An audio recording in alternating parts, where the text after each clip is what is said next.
Bismillahirrahmanirrahim. Assalamu alaikum students. It's me Dr. Aisha Sattar and today our is lecture number 1 of biology 9th class. Students, in this lecture we study about divisions and branches of biology. So let's start. Students first पे book पे कुछ introduction लिखा हुआ है, आइए हम इसको study करते हैं. Science is the study in which observations are made, experiments are done, and logical conclusions are drawn in order to understand the principle of nature. Students, science की बेसिक डेफिनेशन लिखी हुई है. इसमें हमें बताया जा रहा है कि साइंस एक ऐसी स्टडी है जिसमें हम मुशाहदे करते हैं, एक्सपेरिमेंट्स परफॉर्म करते हैं और लास्ट पे लॉजिकल कंक्लूजन यानी कि एक लॉजिकल अच्छा रिजल्ट निकालते हैं. किसका? नेचर के प्रिंसिपल्स को अंडरस्टैंड करने का. कुदरत के जो कानून है, प्रिंसिपल ऑफ नेचर जो है, उनको अंडरस्टैंड करने के लिए साइंस में हम डिफरेंट तरह के एक्सपेरिमेंट परफॉर्म करते हैं, ऑब्जर्वेशंस बनाते हैं और इन सब को करके हमारे पास लास्ट पे एक फाइनल रिजल्ट आता है जो हमें प्रिंसिपल ऑफ नेचर को अंडरस्टैंड करने में हेल्प करता है. इन ancient times the scientific information was not classified into different branches as it exists today. Students, आप जानते होंगे कि आजकल साइंस की वेरियस ब्रांचेस हैं, बहुत ज़्यादा ब्रांचेस हैं. कदीम दौर में, पुराने वक्त में साइंस को इस तरह डिफरेंट ब्रांचेस में क्लासीफाई नहीं किया गया था.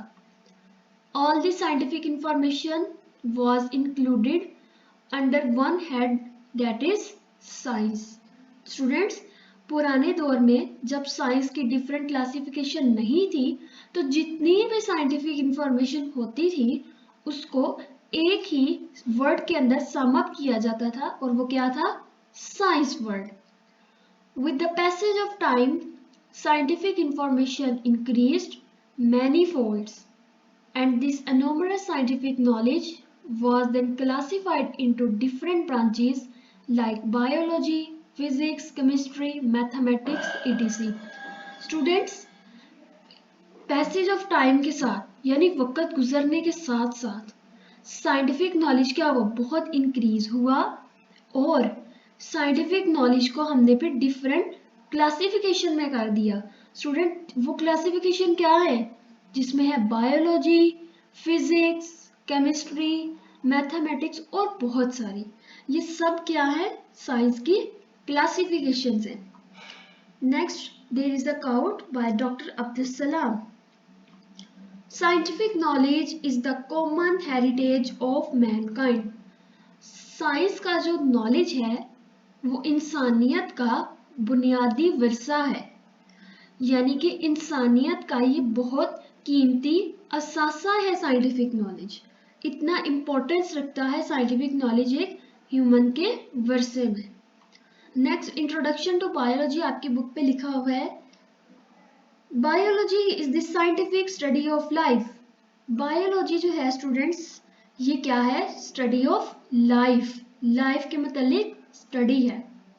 The word biology has been derived from two Greek words, bios meaning life and logos meaning thought or reasoning.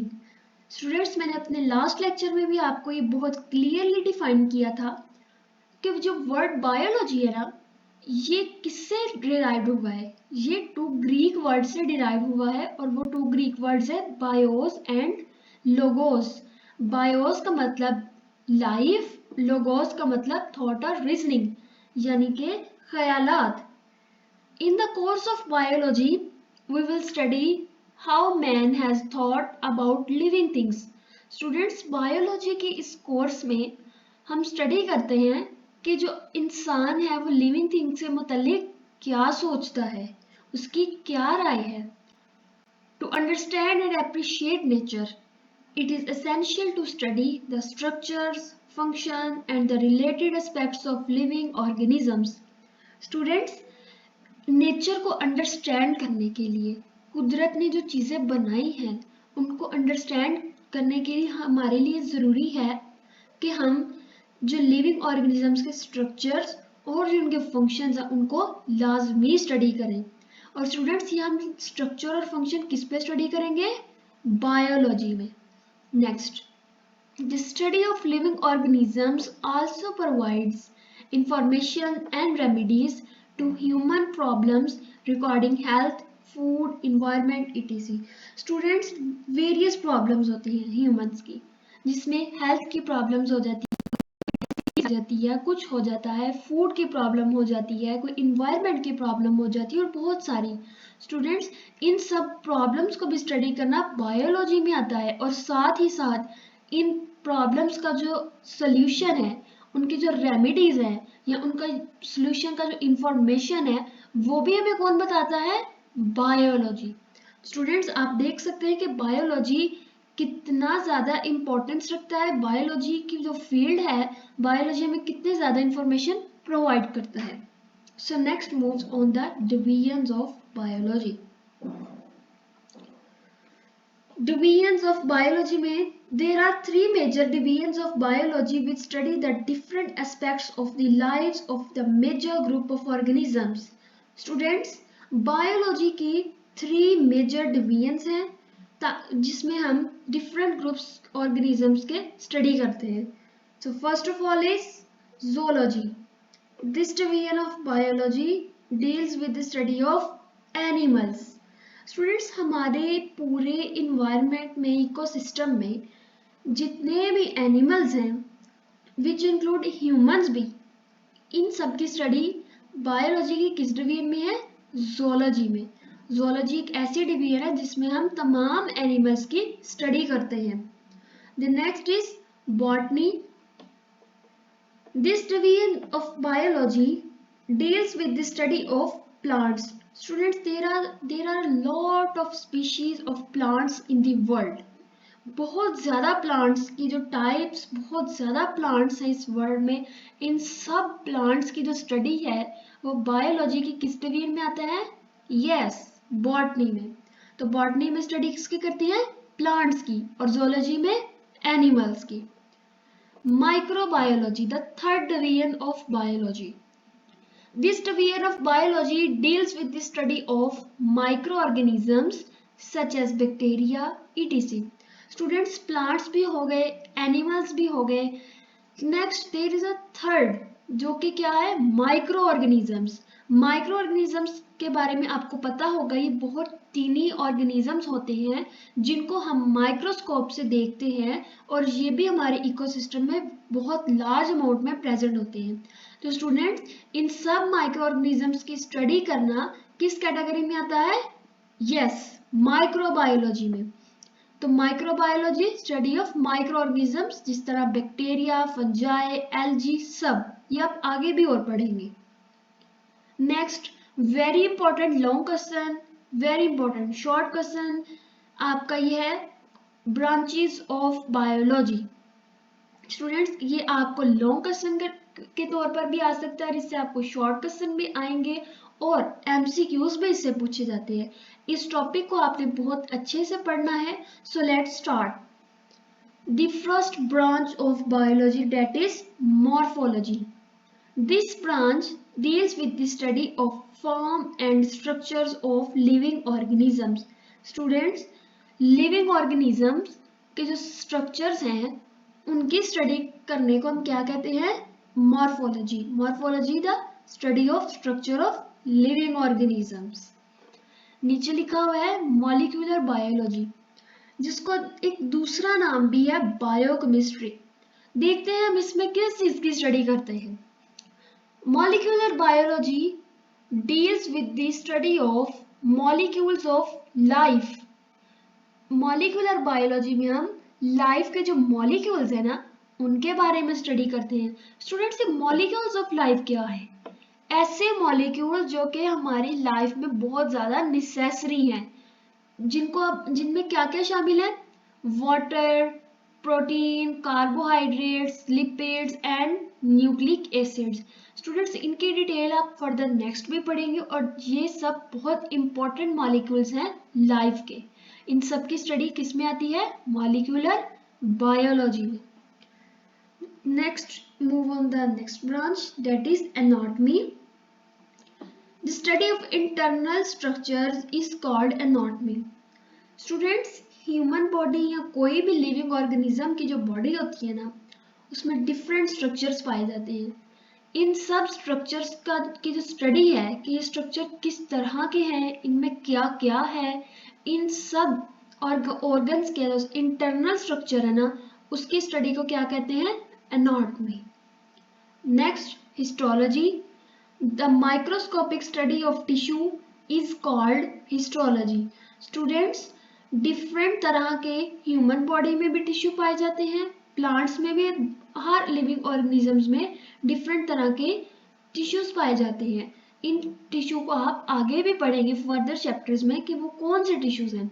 इन सब टिश्यूज की माइक्रोस्कोपिक स्टडी यानी कि माइक्रोस्कोप में स्टडी करना क्या कहलाता है?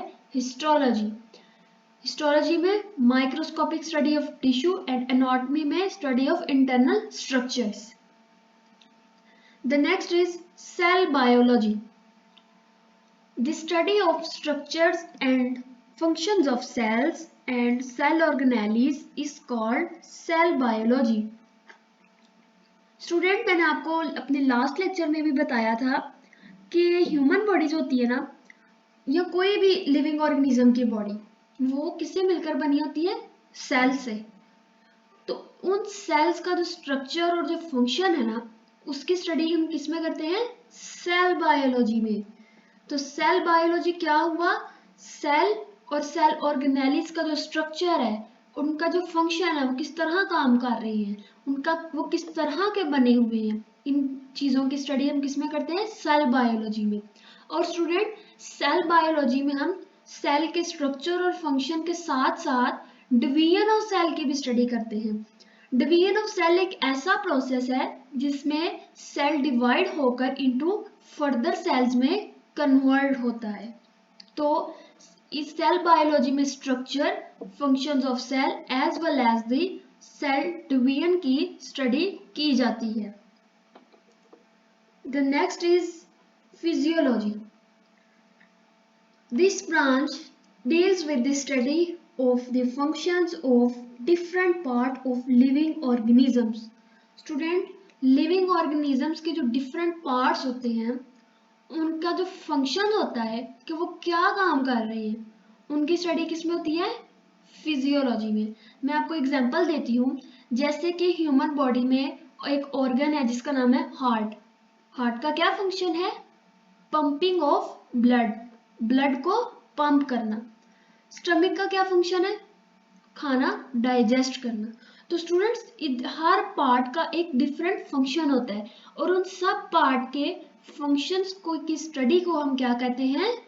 Physiology. Yes. The next is genetics. Students, genetics में हम स्टडी करते हैं जीन्स की। Study of genes and their role in inheritance is called genetics. Students, genes मैंने आपको लास्ट लेक्चर में भी बताया था, these are secret codes. ये एक ऐसे सीक्रेट कोड्स होते हैं जिनसे हम डिटरमाइन करते हैं अपने ट्रेड्स। ट्रेड्स क्या होते हैं? मैंने आपको बताया था, जिस तरह हमारा कलर ऑफ आइज है, हमारी हाइट है, जो कि हमारे पेरेंट्स से हमें मिलते हैं। स्टूडेंट्स, ये जो जीन्स होते हैं ना, ये one generation to another generation में ट्रांसफर होते हैं, पेरेंट्स टू देयर चाइल्ड, जिस वजह से चाइल्ड में पेरेंट जैसे ट्रेड्स आते हैं। Inheritance means the transmission of characters from one generation to other. Inheritance का मतलब क्या होता है कि वही ट्रेड्स या वही कैरेक्टर्स का ट्रांसमिट होना एक जनरेशन से दूसरी जनरेशन में। तो स्टडी ऑफ जीन्स क्या कहलाएगा? Is yes, genetics. The next is embryology. It is the study of development of an embryo to new individual. Student, जो भी न्यू इंडिविजुअल बनता है वो पहले एक एम्ब्रियो होता है, एम्ब्रियो से देन वो फर्दर न्यू इंडिविजुअल बनता है। और स्टूडेंट, उस जो एम्ब्रियो की जो स्टडी होती है ना, उसको हम क्या कहते हैं? Embryology. The next is taxonomy. It is the study of naming and classification of organisms into groups and सब ग्रुप्स। स्टूडेंट्स, टैक्सोनॉमी से मुराद है यानी कि जो ऑर्गेनिजम्स है ना, उनको हमने फर्दर ग्रुप्स में और फर्दर सब ग्रुप्स में हमने डिवाइड किया हुआ है, फर्दर किंगडम्स में किया है। ये आप चैप्टर नंबर 3 में पढ़ेंगे, किंगडम्स ऑफ ऑर्गेनिज्म, जिसमें हमने ऑर्गेनिजम्स को डिफरेंट डिफरेंट किंगडम्स में डिवाइड किया, प्लांट्स को अलग किया, एनिमल्स को अलग किया, बैक्टीरिया फंजाई को अलग किया। तो स्टूडेंट्स, इन सब किंगडम्स, इन सब ग्रुप्स की जो स्टडी है, यानी कि ऑर्गेनिजम्स की जो क्लासिफिकेशन है, उसको ऑर्गेनिजम्स को हमने क्लासिफाई किया हुआ है ग्रुप्स में, उन सब की स्टडी किस में आती है? टैक्सोनॉमी में।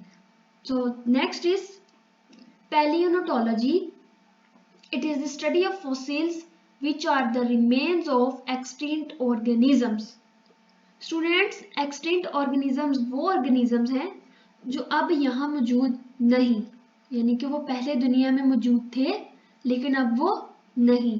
तो स्टूडेंट्स, इन एक्सटिंक्ट ऑर्गेनिजम्स के जो फॉसिल्स होते हैं ना, उनके बारे में जो स्टडी हम करते हैं वो क्या होता है? पैलियोनटोलॉजी। स्टूडेंट, एग्जांपल मैं आपको दूं, अगर जिस तरह पहले डायनासोर्स थे, तो डायनासोर्स अभी नहीं है, तो वो क्या हुए? Extinct organisms. और स्टूडेंट, अब उनके जो हमें फॉसिल्स मिलते हैं, उनके जो स्टडी करने को क्या कहेंगे? Yes, पैलियोनटोलॉजी। I hope you understand this. The next is environmental biology. Student, हम अपने इन्वायरमेंट में रहते हैं, प्लांट्स इन्वायरमेंट में रहते हैं, हर ऑर्गेनिज्म डिफरेंट इन्वायरमेंट में रहता है।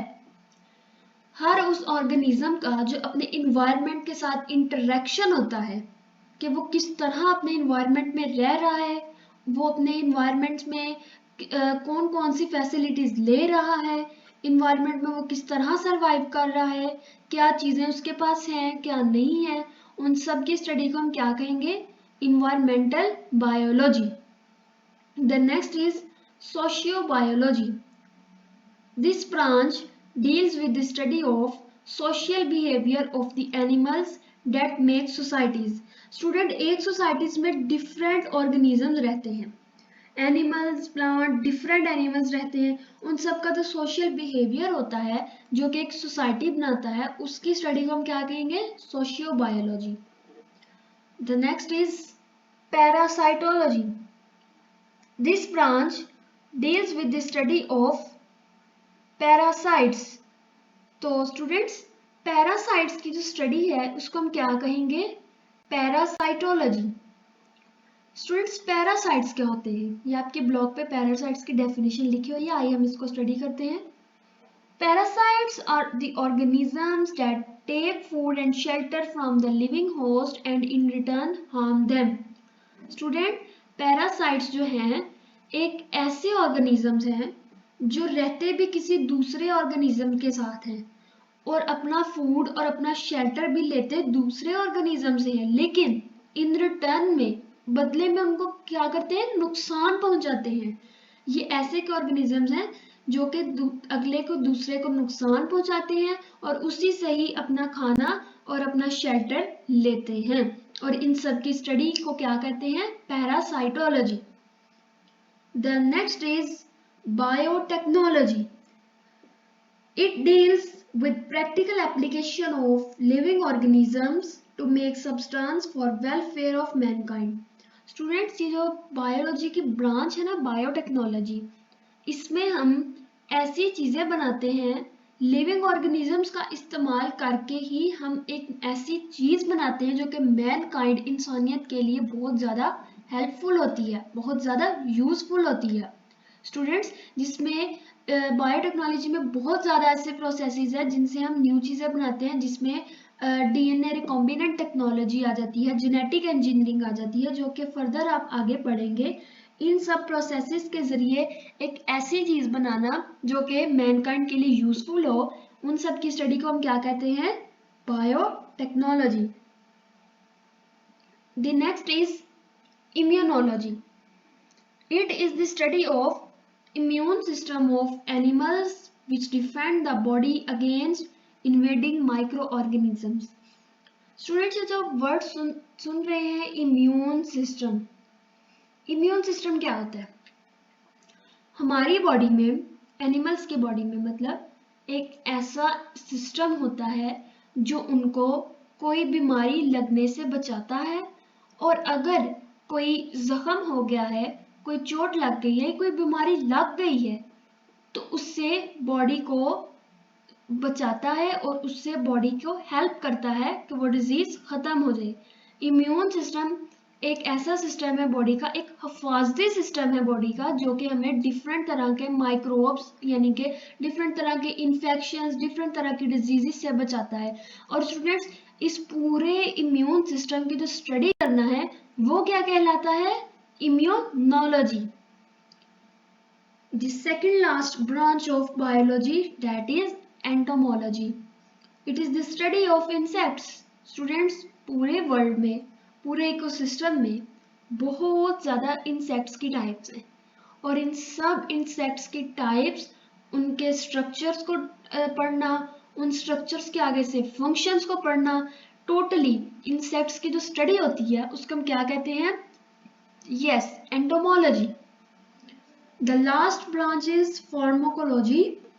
It is the study of drugs and their effect on the system of human body. Students, हम बीमार होते हैं, हम कोई भी मेडिसिन लेते हैं, स्टूडेंट उस मेडिसिन का हमारी बॉडी पे जो इफेक्ट होता है वो किस तरह हमें बचाती है, वो मेडिसिन किस तरह हमें बीमारी से निकालती है, हमें बिल्कुल सेहतमंद कर देती है। और भी डिफरेंट तरह की मेडिसिन, कोई भी ड्रग्स, उन सब का जो बॉडी पे इफेक्ट होता है उसको हम क्या कहेंगे? फार्माकोलॉजी। तो स्टूडेंट्स मेडिसिन, ड्रग्स वगैरह की स्टडी करने को हम क्या कहते हैं? फार्माकोलॉजी। ये लास्ट पे एक बॉक्स बना हुआ है जो कि उन्होंने बताया हुआ है कि आजकल के दौर में बायोलॉजिकल क्या इशू हैं। देखते हैं वो क्या है। The number 1 is human population growth, human की पॉपुलेशन का बढ़ना। नंबर 2 इन्फेक्शियस डिजीजेस का बढ़ना। The last is addictive drug and pollution. Students pollution का बहुत ज़्यादा बढ़ जाना, ये सब क्या है? Biological issues today.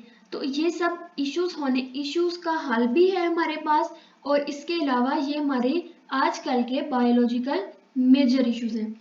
स्टूडेंट्स इस लेक्चर में हमने बायोलॉजी की तमाम ब्रांचेस को डिटेल से पढ़ा, इन सब को अंडरस्टैंड किया।